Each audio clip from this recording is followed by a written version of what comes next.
À l'occasion de la sortie en version française chez Panini Comics de Spider-Man l'Empire 2, la suite de Spider-Man l'Empire, en version originale ça s'appelle Spider-Man Reign, et bien Panini a réédité dans la même collection, c'est-à-dire en 100% Marvel, le premier volume de 2007, Spider-Man Reign, et donc ça s'appelait Spider-Man l'Empire en version française avec cette couverture iconique. Alors déjà, saluons le fait d'avoir les deux tomes dans la même collection. Souvenez-vous, Spider-Man Reign est déjà sorti plusieurs fois chez Panini, notamment la dernière fois c'était dans la collection à petit prix, je crois que c'était 7,99 et c'était en version souple. Ça aurait été dommage d'avoir une version souple du même album avec ce tome 2, et ils ont décidé de ressortir le tome 1 et le tome 2. D'ailleurs, je crois qu'il existe un coffret regroupant les deux. Vous pouvez bien entendu faire l'acquisition de ce coffret. Cette saga Spider-Man Reign, Spider-Man l'Empire, c'est l'œuvre d'un seul homme, Cary Andrews, un auteur absolument incroyable. Il a fait du Immortal Iron Fist, il a fait plein d'autres choses, il a fait des épisodes de Ultimate X-Men. C'est un auteur qui en ce moment fait un crossover, une série régulière sur Spider-Man et Wolverine. C'est un auteur caméléon, qui est capable de dessiner de bien des façons et qui est également scénariste, également un réalisateur puisqu'il a réalisé plusieurs films de cinéma. J'en avais vu un qui s'appelait comment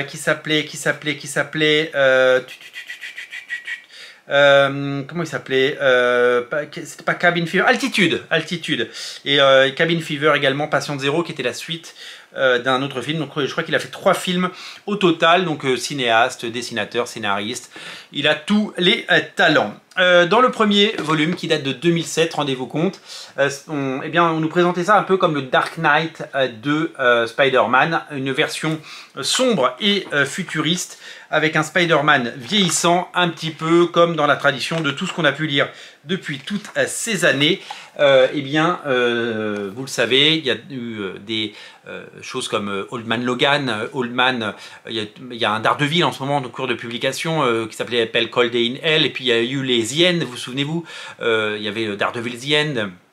Il y a eu bien entendu X-Men The End, il y a eu les Fantastic Four The End, ça c'était la grande tendance du début des années 2000, et donc raconter le crépuscule d'un héros vieillissant qui a abandonné son costume et abandonné sa quête, c'est devenu quelque chose d'absolument de nécessaire, on va dire, et de tout simplement brillant quand c'est bien fait.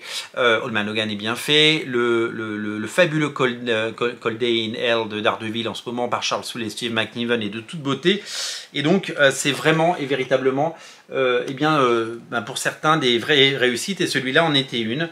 Ce Spider-Man totalement vieillissant et meurtri, parce que comme vous le voyez sur cette couverture, il est en deuil puisque Mary Jane n'est plus là, et lui est vieillissant, et donc il a vraiment raccroché les gants, il est devenu un peu l'ombre de lui-même, et il va devoir reprendre du service puisque New York a besoin de lui, et que J. Jonah Jameson, que je vous ai montré tout à l'heure, fait appel à lui. La galerie évidemment de méchants et de super vilains qui a toujours opposé Spider-Man est là, et il va notamment combattre Venom, qui reste évidemment son ennemi. Il aura fallu attendre de nombreuses années pour avoir la suite, Spider-Man Reign 2, qui date de 2024, rendez-vous compte, 2007-2024. Entre-temps, Cary Andrews a fait énormément de choses, mais c'est toujours passionnant de voir un auteur revisiter son mythe, et il nous propose une suite très différente, encore plus folle, on va dire, et encore plus incroyable artistiquement, parce que l'auteur a progressé, même si évidemment ça reste dans la même veine. Vous allez découvrir un Spider-Man avec une longue barbe, et vous allez découvrir bien des retournements de situation. C'est inventif et imprévisible, pardon, et c'est vraiment plein de nouvelles idées. Si vous aimez cet auteur, vous serez certainement séduit. Je crois que récemment, il avait, sous le run de Zeb Wells, il avait dessiné quelques numéros, quelques pages en tout cas. Donc voilà, son destin est vraiment associé, comme vous le savez, à celui de Spider-Man, Cary Andrews, un auteur formidable. C'est l'occasion en or de découvrir ces deux récits, le Reign et le Reign 2, le Spider-Man l'Empire et le Spider-Man l'Empire 2. Les deux sont à découvrir chez votre libraire, séparément ou en coffret. faites-vous plaisir et plongez dedans. Ça fait partie des classiques modernes. Ce sera certainement un jour réédité en un seul volume, mais pour l'heure, vous avez 200% qui n'attendent que vous. Voilà, merci d'être aussi nombreux à regarder Radio Comics. Merci pour votre fidélité. Abonnez-vous. Vous cliquez, vous vous abonnez, laissez un commentaire. N'hésitez pas et craquez pour Spider-Man Reign. Dites-nous si vous avez craqué, dites-nous ce que vous en avez pensé et dites-nous si vous aimez ce récit. On attend vos avis. Salut!